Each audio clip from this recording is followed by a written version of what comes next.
योगीराम सूरत कुमार, योगीराम सूरत कुमार, योगीराम सूरत कुमार, ஜெய குருராயா.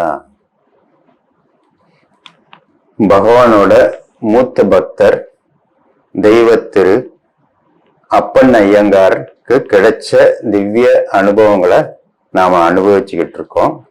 போன எபிசோட்ல 1958 திரு அப்பன் ஐயங்காருக்கு ஸ்ரீரங்கத்துல வச்சு மொட்டை கோபுரத்துலயும் சரி, ஸ்ரீரங்க ரயில்வே ஸ்டேஷன்லயும் பகவான்கிட்ட கிடைச்ச தர்ஷன் பத்தி, முதல் தர்ஷன் பத்தி எல்லாம் நாம அனுபவிச்சோம்.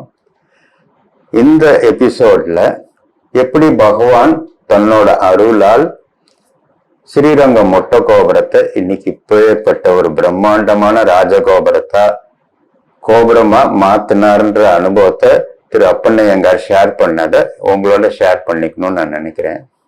1980 ஆரம்ப காலத்துல ஸ்ரீரங்கத்து மடத்தை சேர்ந்த ஜி.எஸ். சாமி ஒரு பெரிய முயற்சி எடுத்திருந்தார். என்ன அப்படின்னா, அந்த மொட்டை கோபுரத்தை ஒரு பெரிய ராஜகோபுரமா மாத்தணும்ன்ற ஒரு பெரிய முயற்சி எடுத்தாங்க.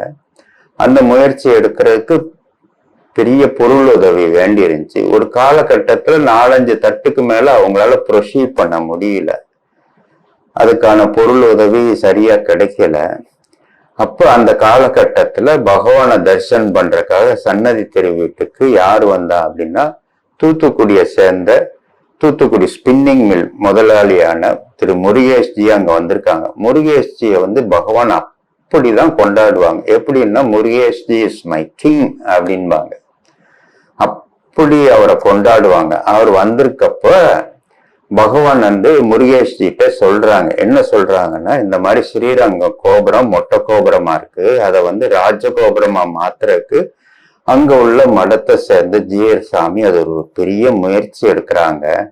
அதுக்கு நிறைய பொருள் உதவி வேண்டியிருக்கு. முருகேஷா, இந்த பிச்சைக்காரனுக்காக நீங்க ஒரு காரியம் பண்ணணும்னு சொன்னோம்னா ஒரு ஆசையா அது என்னன்னு கேட்க பகவான் சொல்றாரு, இந்த பிச்சைக்காரன் ஒரு ரூபா காயின் தர்றேன், அதை போய் அந்த ஒரு பெரிய தெய்வ காரியத்துக்கு இந்த பிச்சைக்காரன் கொடுத்த 1 ரூபாயை போய் ஜி.எஸ். சாமிகிட்ட நீ போய் கொடுக்கணும் அப்படின்னு சொன்னோன்னா, அவரும் எந்த விதமான யோசனையும் வராம, என்னடா ஒரு 10 ரூபாய் காயினை வச்சுட்டு அவ்வளவு பெரிய ராஜகோபுரம் வர முடியுமான்ற ஒரு எண்ணெல்லாம் கூட வராம சாமி கொடுத்த காரியத்தை அப்படி ஒரு ஸ்ரத்தையா உடனே எடுத்துட்டு ஸ்ரீரங்கம் கிளம்பியிருக்கார். பகவான் கொடுத்த அந்த 1 ரூபாய் காயினை எடுத்துட்டு நேர அப்பன்னையங்கார், திரு அப்பன்னையங்கார் வீட்டுக்கு வர்றார். அவர்கிட்ட சொல்றாரு, இந்த மாதிரி சாமி இப்படி ஒரு காரியம் கொடுத்திருக்காங்கன்னு. அவருக்கு அப்படி ஒரு சந்தோஷம். அவரும் முருகேஷ்ஜியும் சேர்ந்து ஜி.எஸ். சாமியை பார்க்க போயிருக்காங்க. பார்க்க போய் அங்க பகவான் கொடுத்த அந்த 1 ரூபாய் காயினை ஸ்ரீரங்கம் கோபுரம் கட்டுமான பணிக்கு பகவான் கொடுத்து விட்டாங்கன்னு சொல்லி ஜி.எஸ். சாமிகிட்ட அதை கொடுத்திருக்காங்க. அவருக்கு அப்படி ஒரு சந்தோஷம், பகவான் இப்படி கொடுத்து விட்டத. இது நடந்து முடிஞ்சிருச்சு. நடந்து முடிஞ்சு மறுநாள் என்ன ஆகுது, சன்னதி தெரு வீட்டுக்கு பகவானோட தர்ஷனுக்காக திரைப்பட இசை அமைப்பாளர், ஒரு பிரபல இசை அமைப்பாளர் அங்க வர்றாரு. வரும்போது பகவான் அவர்கிட்ட சொல்றாங்க. என்ன சொல்றாங்க அப்படின்னா, இந்த மாதிரி ஸ்ரீரங்கத்துல ஒரு கோபுரம் கட்டுற அந்த மொட்டை கோபுரமா இருக்கிறத பிரம்மாண்டமான ராஜகோபுரமா கட்டுமான படி நடந்துகிட்டு இருக்கு.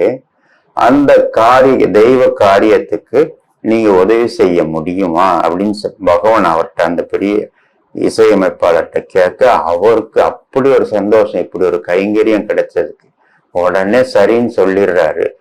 பகவான் கொடுத்த அந்த கைங்கரியத்தை அவர் பூர்த்தி பண்ணணுன்றதுக்காக என்ன பண்றாருன்னா, கோயம்புத்தூர்லயும் மெட்ராஸ்லயும் 2 பெரிய இசை கச்சேரி நடத்தி அதுல வரக்கூடிய வசூலை ஃபுல்லா அந்த தெய்வ காரியத்துக்கு கொடுக்கிறார். அந்த ஸ்ரீரங்கம் கோபுரம் கட்டுமான பணிக்கு கொடுக்கிறார். பல லட்சம் ரூபாய் திரட்டி அதுக்காக கொடுக்கிறாரு.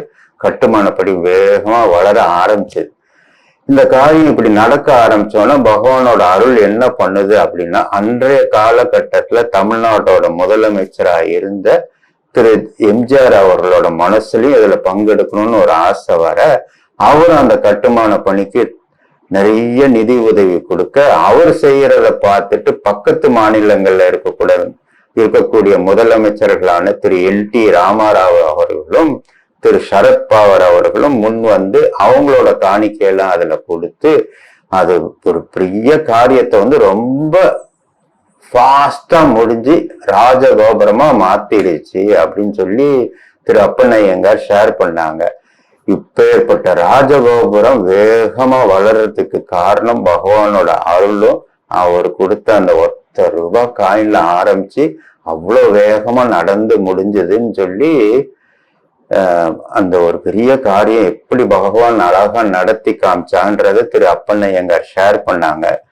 ஷேர் பண்ணது மட்டும் இல்லாம அது இன்னொன்னு சொன்னார், பகவான நாமா சொல்லி சரணடைஞ்சா நம்மளோட காரியத்தை பகவான் தகுந்த காலத்துல வந்து நமக்காக நடத்தி கொடுப்பார். அது பகவானே உறுதிமொழியா சொல்லியிருக்காரு. எப்படி சொல்லியிருக்காரு அப்படின்னா, ஒரு முறை பகவானை தரிசனம் பண்ண போகும்போது திரு அப்பனையங்கார் அவர்கிட்ட பகவான் சொன்னது என்னன்னா, அப்பன், you know one thing, if you say Yogiram Suratmar once, this beggar is along with you, this beggar is there with you, my father is there with you, what else you need அப்படின்னு சொல்லியிருக்காங்க.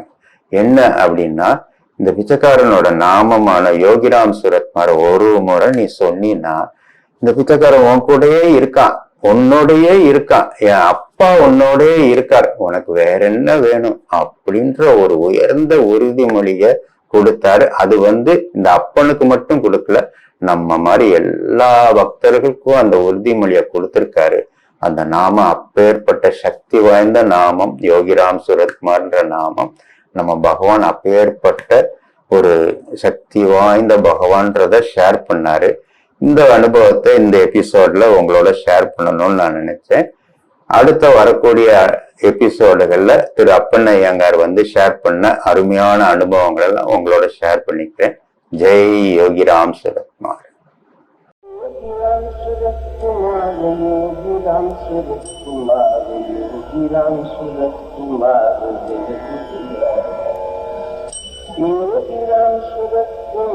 योगिराम सूरत कुमार, योगिराम सूरत कुमार, जय गुरुराया।